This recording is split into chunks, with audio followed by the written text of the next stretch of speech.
खबरों के सिलसिले को आगे बढ़ाएं। अब आपको बताएं कि हैदराबाद में नौकरी का झांसा देकर 3 नौजवानों को बर्मा में फरोख्त करने का इंकशाफ। नौजवानों के वर्सा ने बर्मा में पाकिस्तानी सफीर को खतूत भी लिखे, लेकिन कोई मदद नहीं मिली।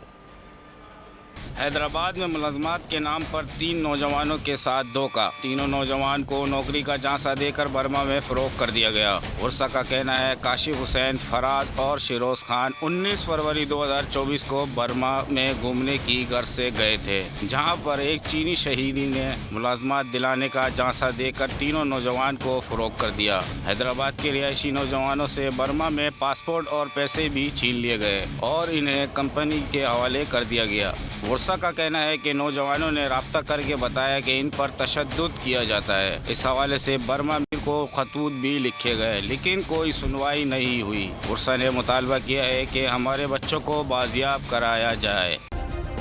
सब्सक्राइब करें और बेल दबाएं ताकि कोई खबर रह न जाए।